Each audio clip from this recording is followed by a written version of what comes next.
Okay. Okay, we're live on Facebook.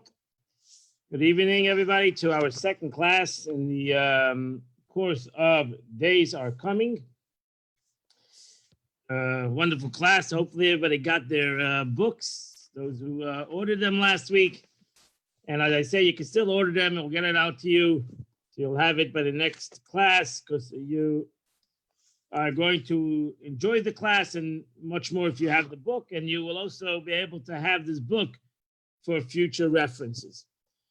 I'm going to start off the class with a small clip, a small video from that will encapsulate the last week's class that was made by JLI, and then we'll start this week's class after this short video that I hope is going to work, and you will see it.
Okay, good evening, everybody. We are going to start. So that was basically the class that we just went from, the first class, where it talks about that the world be itoy ubachishana, that the what the sages spoke about in the time and it's earlier time, it's rush time. And the Rebbe said that we are in a time we can have both, basically both concepts to be accomplished in this time that we live in. And that's why this is the best time for you have to just open your eyes. That was the expression that you saw in that video. You have to open your eyes. And if you would open your eyes, you would realize that the time is now and the world is ready. And if the world is ready, we can rush it a little. We can rush the process and make it in a miraculous way. This class continues in student page number 17. The class continues because before we continue the rest of the class, we need to get around the, so to say, the elephant in the room, that those who know that the statements of the prophets, which is Gog u'Magog. Everybody is frightened about Gog u'Magog. And seemingly, have we passed Gog and Magog? Was Gog and Magog already, or was it not? What is Gog and Magog? Where does it come from? And why are we so afraid of Gog and Magog? And therefore, this class goes into talk about Gog and Magog before we go on to the next classes, which continue in the spirit of the Messianic times. So let us start in Yecheskel, which this is the source of this whole prophecy of Gog and Magog. Let us go to that in text number 1. This is Yecheskel, Ezekiel. It's in chapter 38 of Ezekiel. And he says the following. The word of God came to me saying, Son of man, set your face towards Gog, to the land of Magog, the prince, the heads of Meshech and Tubal, and prophesy concerning him. And you shall say, so said the Lord God, behold, I am against you, Gog, the prince, the head of Meshech and Tubal. So said the Lord God, it will come to pass on that day that words will enter your heart, and you will think a thought of evil. And you will say, I shall ascend upon the land of open cities. I shall come upon the tranquil who dwell in securely, all of them living without a wall, and they have no bars or doors, to take spoil and to plunder, to loot, to return your hand upon the restful ruins, and to the people gathered from nations, acquiring livestock and possession, dwelling in the navel of the earth. It will come to pass on that day, when Gog comes against the land of Israel, declares the Lord God, that my blazing indignation will flame in my nostrils, and I will judge against him with pestilence, with blood, and rain bringing floods and great hailstones, fire and brimstone will I rain down upon him, and upon the herds, his herds, and upon the many people that are with him. And I will reveal myself in my greatness and in my holiness, and I will and will be recognized in the eyes of the many nations, and they will know that I am the Lord. Here is the prophecy of Yecheskel, which talks about that in essence, it talks about that there's going to come a time that the nations of the world are going to go against the land of Eretz Yisrael. They're going to go against the land of Israel. But as the prophecy says, God will fight against these nations. And it'll bring about the Messianic times. That's the end of the prophecy. That will bring about the Messianic times. On this statement of Yecheskel, which is not clear exactly what Yecheskel meant. Who is Gog? Who is Magog? Who are these people? Where do they come from? What are they? Very unclear, and therefore there's so many midrashim on this Yecheskel. The truth is, this concept of Gog and Magog, the end of times of Gog and Magog, it doesn't start in Yecheskel. You find it also in the commentaries of Chumash itself. If you look in the book of Genesis, in chapter 49, verse number 1, over there, Jacob calls in his children. Vayikra Yaakov Banav. It says, as Jacob comes to the end of his life, he calls in his children, and he tells them, come and gather, my children.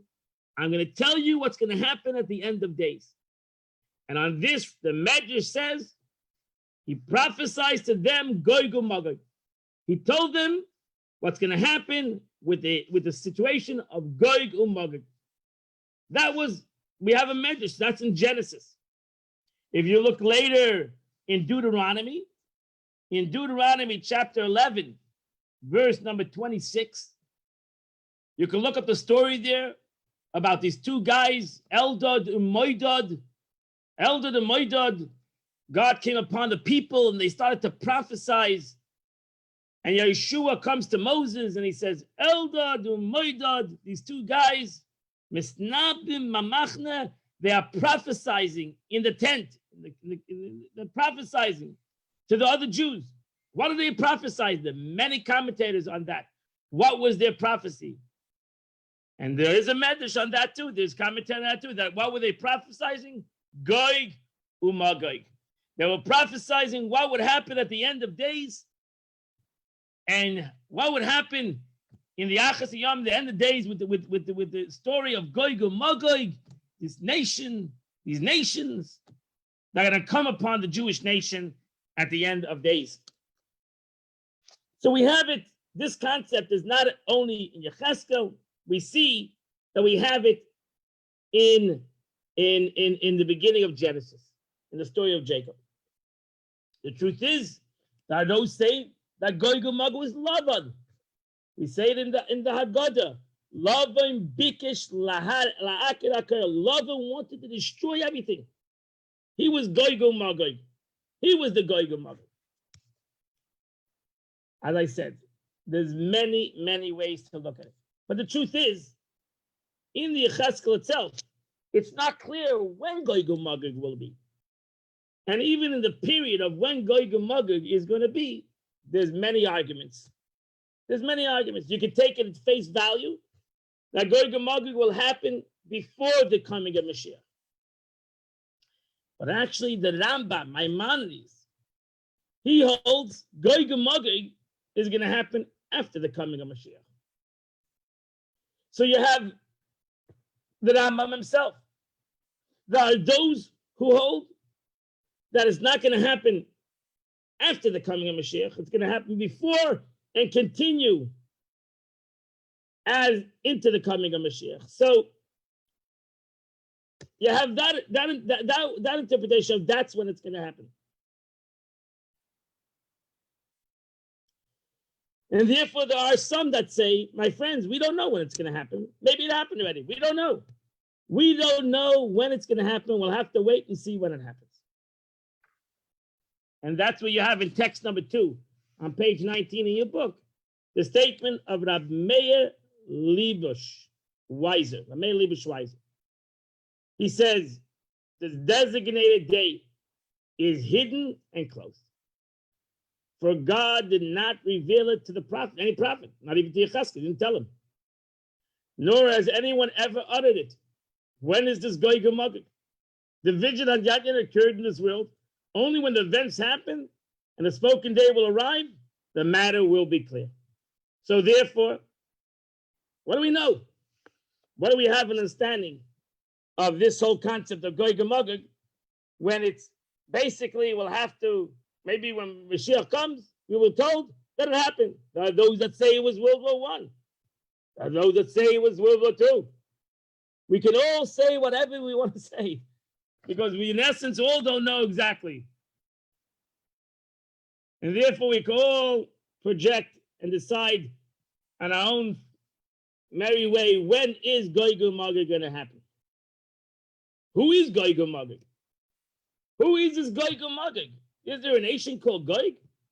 Actually, if you look in the words of the prophet, it's not Gog and Magog. He says Gog, who is in the country of Magog. Not Gog and Magog. You look at the verse itself. Gog was the Gog, El Gog Eretz HaMagog. Gog was in the country of Magog. But then it says it was in the land of Meshech Tuvel. So some people say that actually the Gog is the king. Magog is the, so to say, the capital of this country. There are those that say Gog umagog. If you take the word Gog umagog and you count up those two words, Gog umagog, they equal up to 70. Gog and Magog are the 70 nations. The 70 nations. That's what the prophet says. The world is going to go against Israel. That has happened already. The world is going to go against Israel. What are they symbolic in? Gog and Magog. 70 nations. And that's in the word Gog and Magog. So it's really Gog and Magog. There's no physical Gog and Magog. It's symbolic of the 70 nations as it's in the gematria of the word Gog and Magog.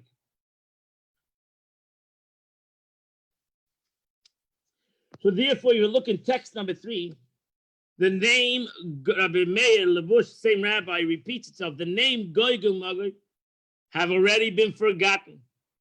And we no longer have any idea which nation is the one the prophet named Magog, whose king is named Gog. When they will actually come, and the prophet words realize, and then we will know that this is the Gog which the prophecy spoke. So when it come the time, we'll all one day know who this Gog is, and which country is Magog. One day we'll figure it out. But right now, everybody can say what they want, but basically, we don't know. We don't know. So irrelevant to that concept, but there's a prophecy that there's going to be a Gog and Magog. He's going to come and he's going to go out to war against the Jews. There's going to be a great fight between the Jewish people and this Gog and Magog. That we know for sure. And ultimately, we're going to survive. We're going to survive. So therefore, the Medrash, if you look in page 20, text number 4, over there, the Medrash of Yalkut Shimoni, he writes, in the future times, the nations will gather up against Israel and wage a war. What will God do? He will go out and battle for them. He'll protect the Jews' heads, as the verse says, I shall protect my head on the day of battle. Rabbi Shmuel bar Nachman said, this is the day when the two worlds will meet one another, the ultimate battle of Gog and Magog.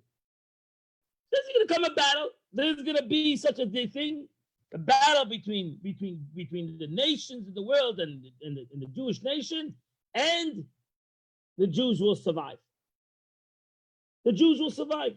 The question is, will there be Jewish casualties? Will some Jews also fall in this time?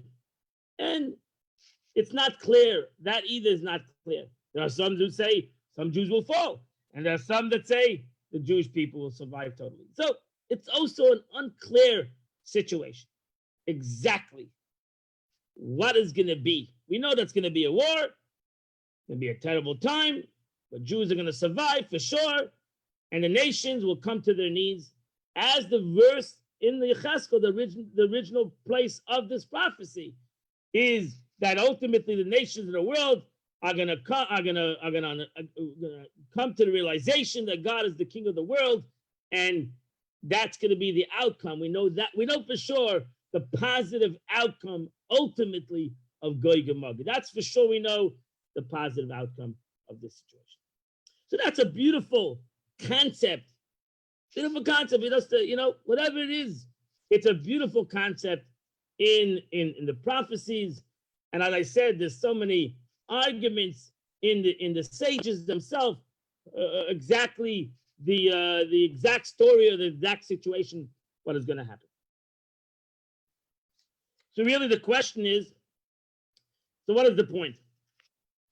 What's the point of the whole thing? If nobody knows exactly, even the prophet doesn't say exactly, what's the point? What do we need to have this whole thing as we talk about Mashiach and the Messianic times and the coming of Mashiach? Why do we need to throw in this Gog and Magog? Why do we need to throw in a Gog and Magog into the whole beautiful picture? Into the whole beautiful picture, we got to throw in this negative thing of Gog and Magog, this negative concept of wars and tragedies, even and God's going to have to put his wrath upon it. What do we need this whole situation? What's the point of the situation? The truth is, the prophet says it himself. The prophet gives the answer, Yecheskel gives the answer himself.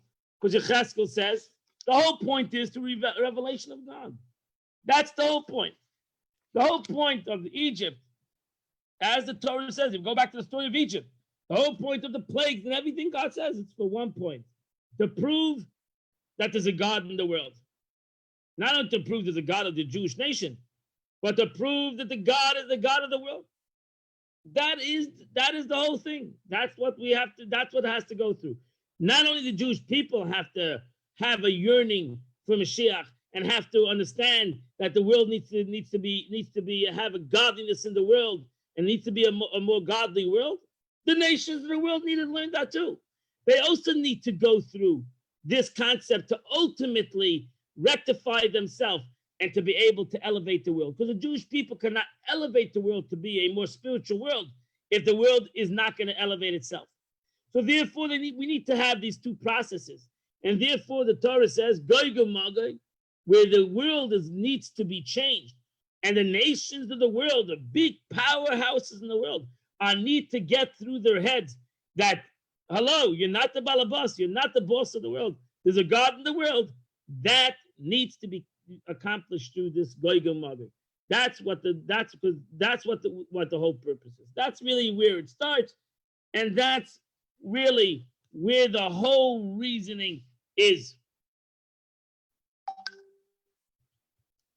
So therefore, what is the purpose? Why does it need to go through this concept so we can continue really in the spirit of the first class?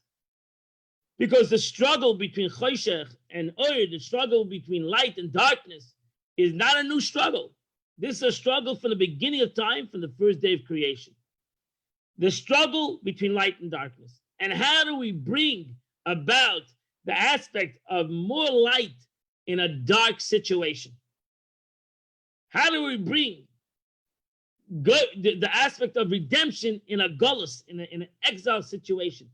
And that's really the struggle. That's what we're trying to accomplish in the world. To make change in the world, to make a change in this world, the world needs to go through a little bit of pain, so to say. We know Chassidus always says that the example of that is the creation of a tree. You take a seed, you put it into the ground, the seed needs to rot. And once the seed rots, now you have a birth. You have the birth of a beautiful new tree. You have the birth from this little seed, not of something that's bigger and that has hundreds and thousands of seeds, comes about not through taking a seed and keeping it whole the way it is. If the seed would not rot, then the change would not happen.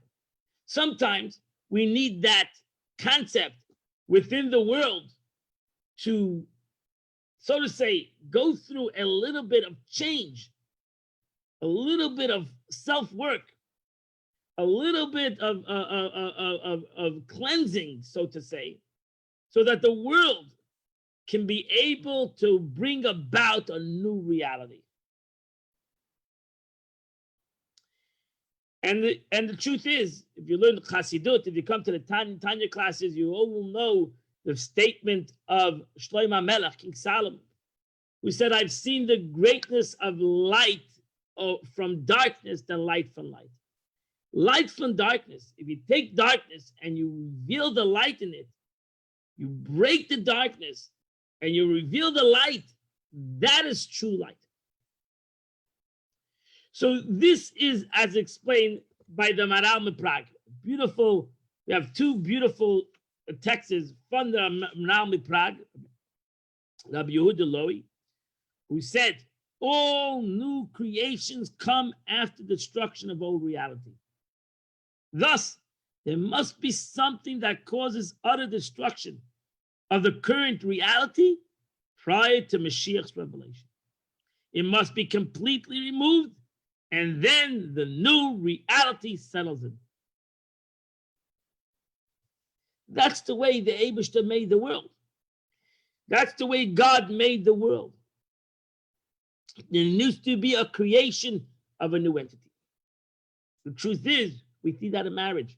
You take two single people, there needs to be a new whole reality of your breakage of I. Now we become us, we create a new reality. If we're both going to go with the I, as we lived maybe 20 or 30 years, and now we're trying to create two I's come together, it will never be a new reality. You have to break the I. You got to break the ego to be able to make an I us, and then we can have a beautiful new reality. The Gaiva. That's the way that God put it into the system. And therefore, we find that also when it comes to the aspect of the world. To break evil, you need to be able to crush it. And then the evil will sprout a whole new reality, a whole new beginning. Look at the next text in the words of the Maharal MiPrague. In your book, text number 6, page 22. This then is the idea of the war of Gog and Magog. Here the Maharal MiPrague explains to all of us the meaning of this war. That are destined to be with Mashiach. All the nations represented division will band together to battle Mashiach.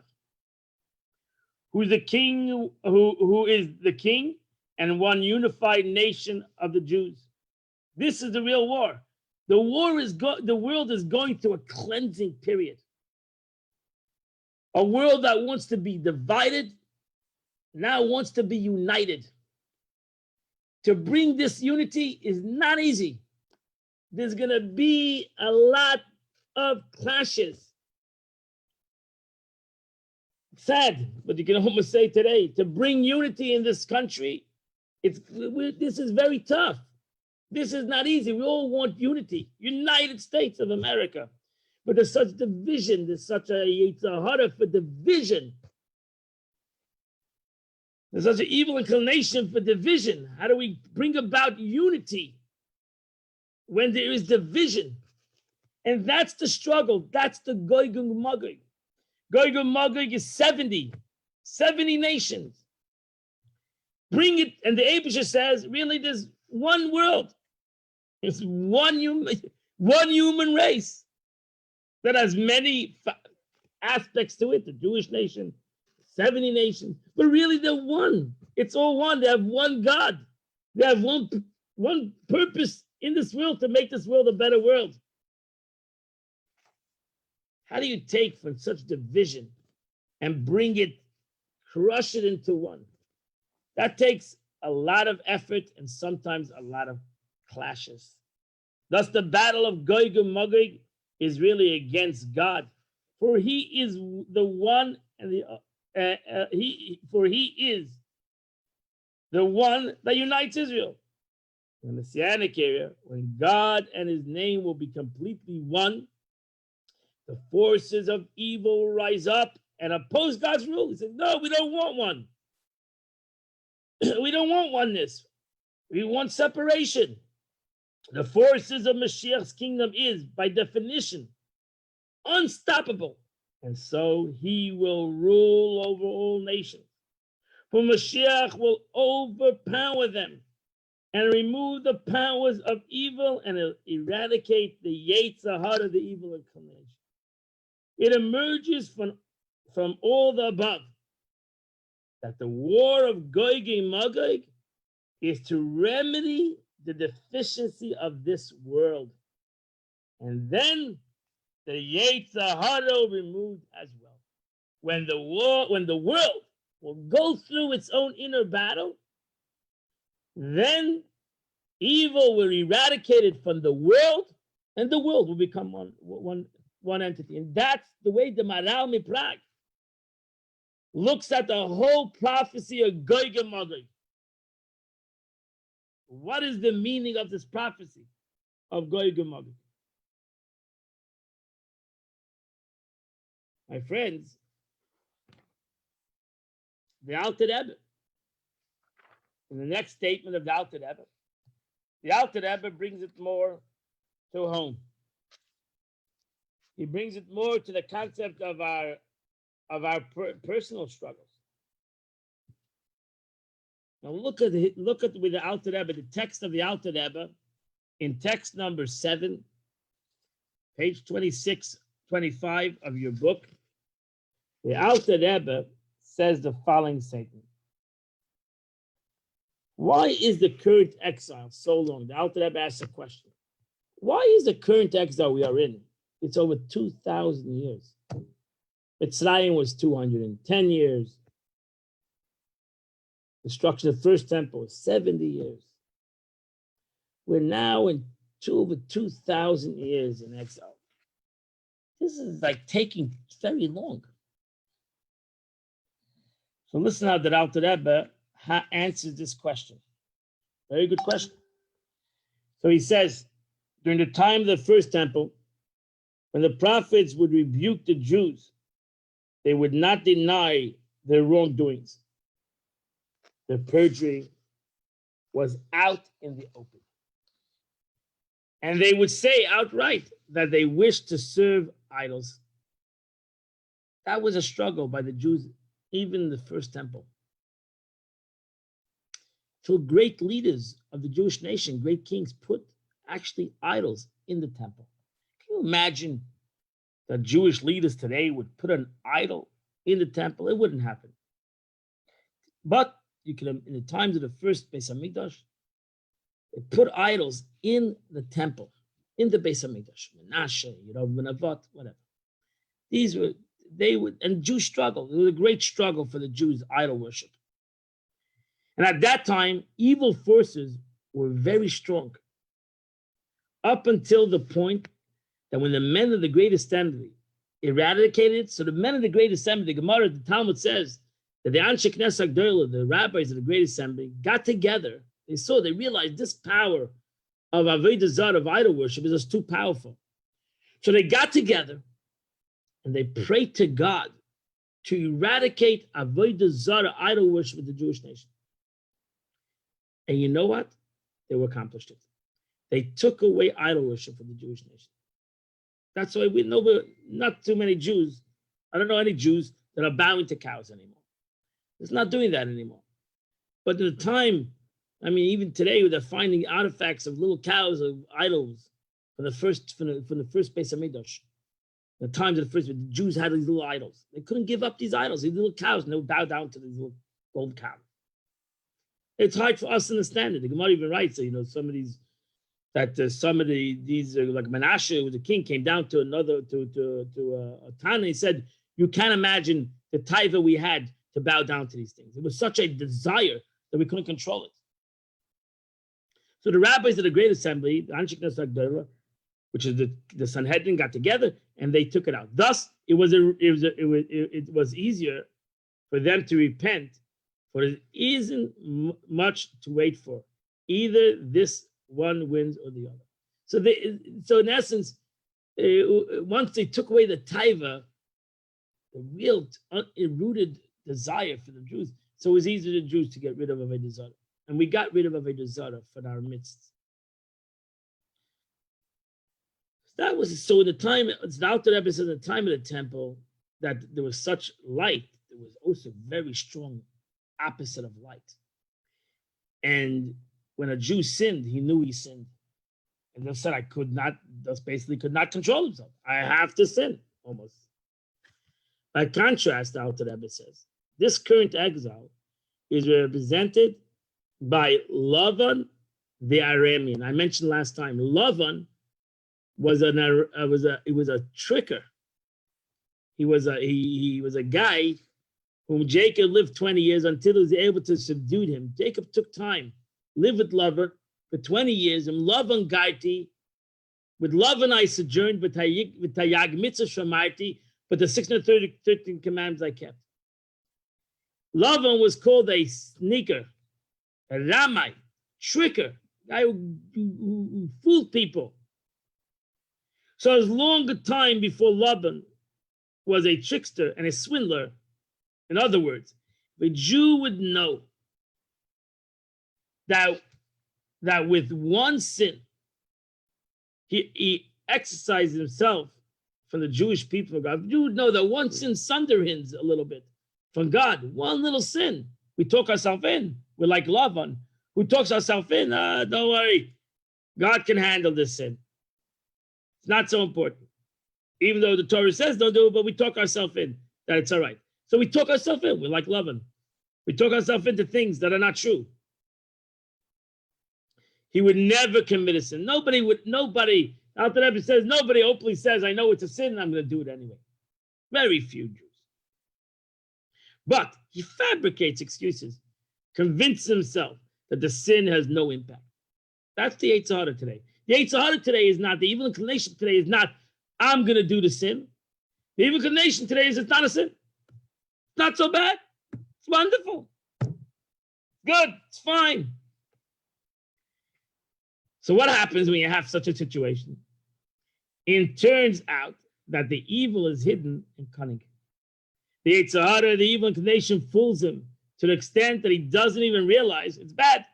Thus, it takes a long time to weed this out.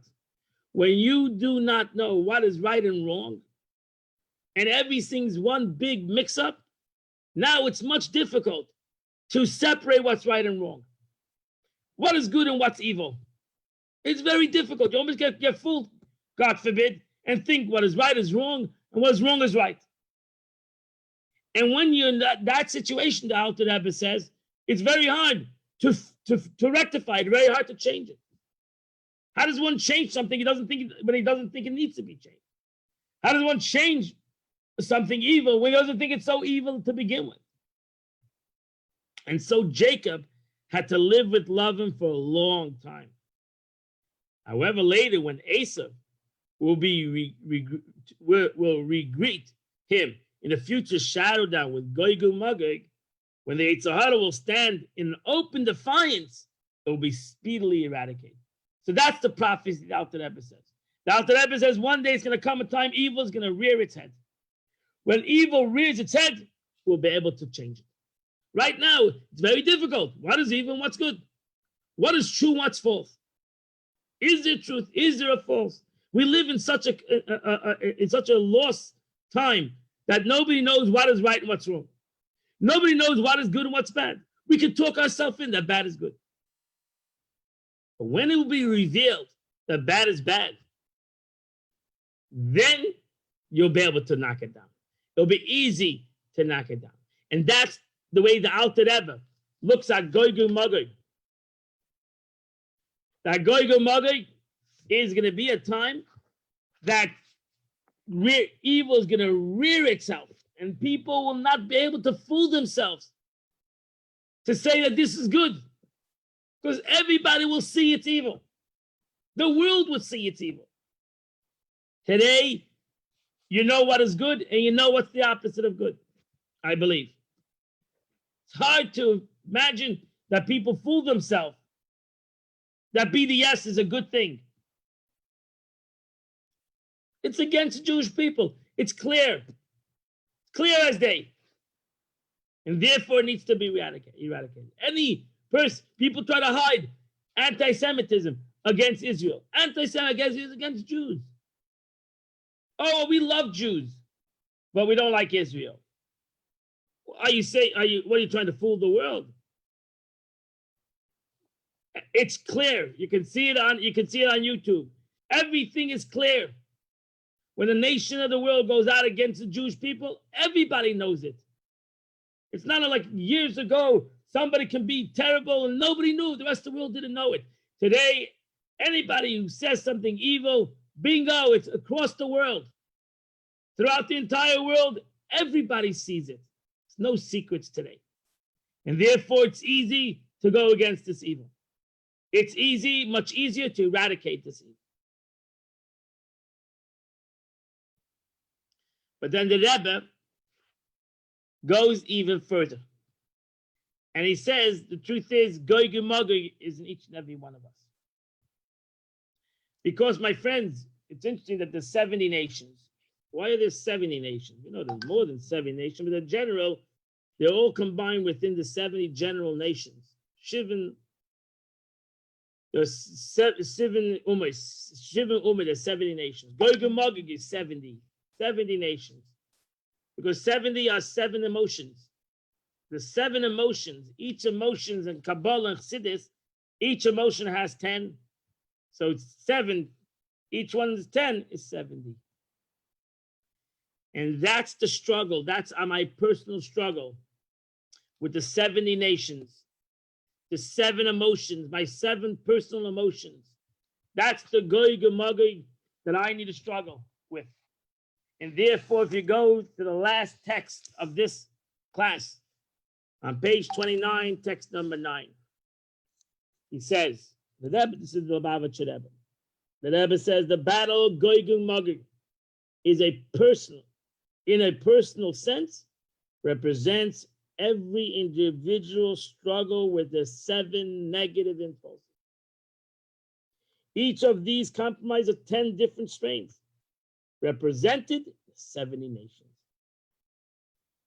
After all, one must work with every emotion and all its strains, not only with the chesed, but all the strains of chesed. Because chesed has 10 things, 10 components in it: chachma, bina, das, and the 7 emotions. Namely, to transform them and raise them up to the hills of Jerusalem. Namely, the ultimate sense of fearing God. Every Jew is capable of doing so. When indeed every Jew does so, then based on the nations that also, based on the notion, that also the world he put into their hearts, the actions of the individual Jew have a global effect. It generates victory over the 70 nations in the literal battle of Gog and Magog. So the Rebbe says, you want to overcome the literal Gog and Magog, you need to overcome the personal Gog and Magog. You need to change your character. You need to work, each and every one of us needs to work on their 70 nations, on their 7 emotions. We know that the Rebbe writes, Lubavitcher Rebbe writes, that the month of Elul is the month of reckoning. And he writes there that just like in the month of Elul, just like in a business guy, when he makes a calculation, he goes to an accountant, and the accountant tells him the negative, the positive things of the past years in business and the negative. I mean, the positive should be enforced and made better, and the negative needs to be changed. So too, the month of Elul is a reckoning of my past year. And the positive things that I have need to be enforced and made better and stronger. And the negatives need to be changed. And that is the rectification and the strengthening of my personal 7 emotion, which is 70, Gog and Magog. This then is the reason where we are told about the battle of Gog and Magog and all the nations with all other details, etc. So that we can be informed as to what we ought to do now. The Rebbe would say, what is important? Tell me about Gog and Magog. It's going to happen. Nobody knows when it's going to happen. Nobody knows if it happened. Nobody knows what about it. So why we talk about something that nobody knows what it means? And the Rebbe says we do know what it means. Because we have within us Gog and Magog. We have within us 7 emotions that needs to be worked on. That's the real Gog and Magog. In so much as the future redemption is directly hinged upon our work in exile. We now know that our personal spiritual victories are the pathway to the global literal victory with Mashiach. The Rebbe would always say many times, Maseinu v'avadeseinu b'zman hagolus, that our service and our work in a time of exile, it all depends on our service and our work in the time of exile. The more that our service and our work in the time of exile will be completed in our own life, will bring about the ultimate redemption in the bigger picture of the world. So that's why may he come soon and lead us upright to the promised land. Beautiful statement of the Rebbe. So here we have explained, according to many commentators, ultimately according to the Rebbe, the meaning of Gog and Magog, and what the prophecy meant within our time, and why we need to have it.